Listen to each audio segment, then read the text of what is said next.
Hi, as Benjamin said, my name is Ben Kassoy. I'm the editor-in-chief of DoSomething.org, and I don't have slides, so you're just going to have to look at me for 10 minutes, or you can close your eyes and imagine, or just text. First of all, thank you so much for having me. It is seriously a privilege to share with and learn from folks doing so much impactful and inspiring work on the stage out here, so truly, thank you.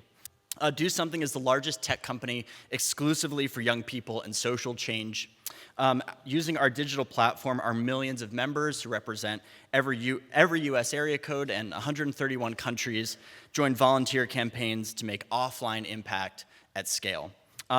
Just as a couple examples, we have a campaign called Power to the Period, where we mobilize young people to donate over 580,000 tampons and pads to homeless shelters around the country. We ran a campaign called Sincerely Us, where young people sent Happy Ramadan cards to every mosque in America. And just one more example, our members cleaned up 3.5 million cigarette butts off the streets. That campaign was called GTFO, and the F stood for filter.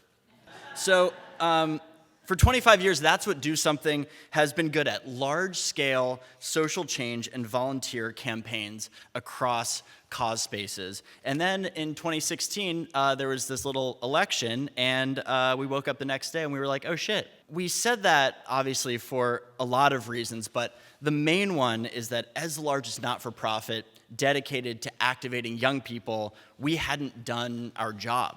Our voting efforts were way too little, way too late. And we hadn't just fallen short because we failed to get out the vote. We'd fallen short because we had an institutional blind spot. When we surveyed our members after the election, over 2/3 told us that civic action is just as important to them as social action is. We were failing to provide those civic opportunities. And among those civic actions, young people see voting as a crucial way to affect change on the issues they care about. For example, after the Parkland activists gained national attention, our members told us that voting is the most effective way to curb gun violence in their communities. So we were like, we better get really good at voter registration. And then young people were like, yeah, you better get really good at voter registration. Which was a tough ask, considering we don't do voter registration. But even amazing orgs who are entirely dedicated to these efforts fight a huge uphill battle against factors that suppress youth voting. One barrier has to do with media coverage.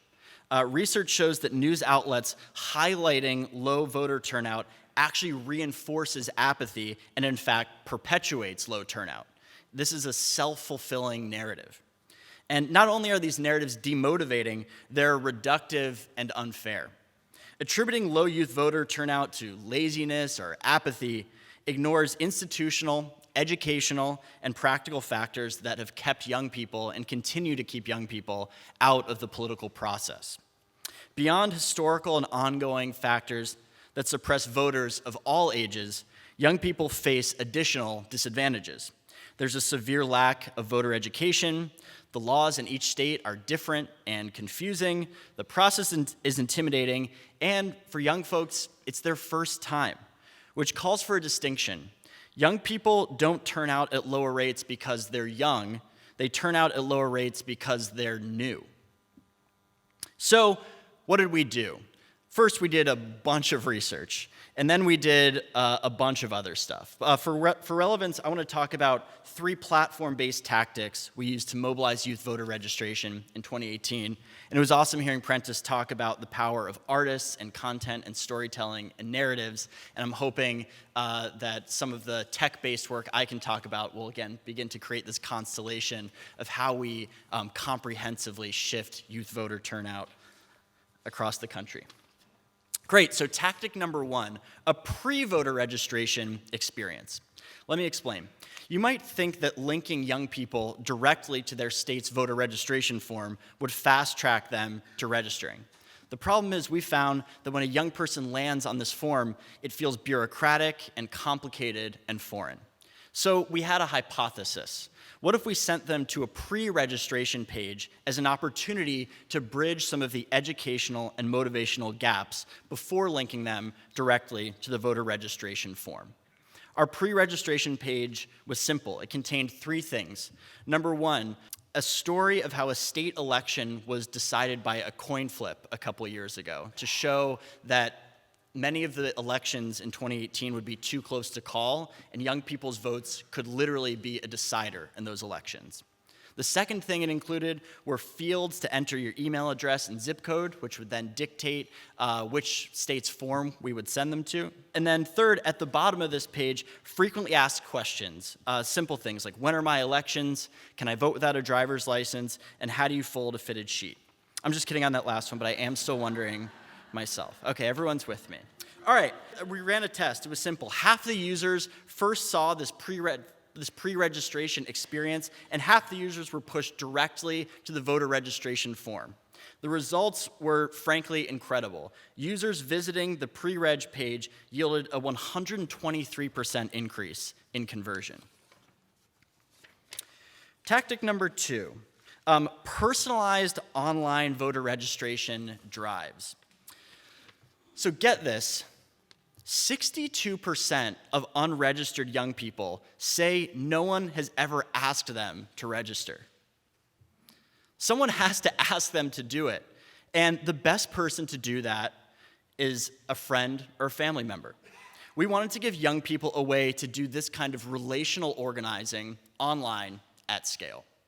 In 2016, we did a version of this where we'd give users a link they could share with their friends on Facebook to register. The whole experience was kind of meh. So in 2018, we leveled up and enabled users to run their very own voter reg drives online. They had their own pages they could personalize with their name, a unique link they could share across platforms, and the ability to track up to the second how many people visited and registered through their page. The experience gave young people a sense of autonomy, pride, and an incentive to share. And it gave their friends a personal connection and a trusted source, which was a huge motivator in registering. In 2018, thanks to our registration drive feature, we saw an unbelievable 300% increase in sharing over 2016. Tactic number 3, a brand new national holiday. It got festive. So, young people say that one of the best parts of voting is that it feels like a rite of passage. It feels celebratory, it feels festive, grown up. They go with their friends to the polls and stand in line and vote, and they get a sticker, and it feels important and amazing. And it's not just about casting a ballot, it's about the entire experience of voting that matters. But for people who vote absentee, they miss out on this experience. They just drop a thing in a mailbox, there's no rite of passage, no celebration, and definitely no sticker. In 2016, 40% of all votes were cast by absentee, and out-of-state college students prefer absentee voting by a margin of 2-1. If young people at large have been ignored in the voting process, those who vote early or by absentee have been forgotten completely.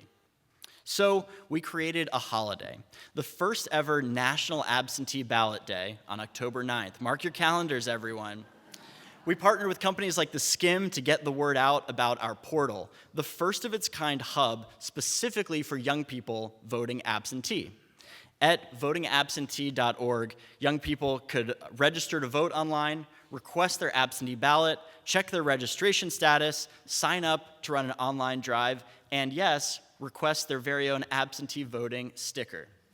We hosted absentee ballot parties around the country on college campuses and sent stickers to everyone who requested them. So some results. Where did all this leave Do Something, and where did it leave the country? In 2016, Do Something notched 9,200 registrations. In 2018, which was a midterm year, mind you, we drove over 118,000 registrations. Yeah, sure, let's clap it up. And don't just clap for us, clap for Prentice and clap for everyone who's doing incredible work around the country. 2018 was a historic year for youth activism and for youth voter turnout. Nationwide, we saw a 47% spike in youth turnout from the last midterm, which is the highest rate in a quarter century. The youth wave had arrived. At Do Something, we say that to solve the world's problems, it's our mission to create the most civically conscious, civically responsible, civically active generation ever. That starts with young people, and that starts with voting. And it's not just about voting as an action, but turning young people into voters as an identity. Research shows the best way to get young people to vote forever is to get them to vote once. So when we talk about first-time voters, what we really mean is lifetime voters.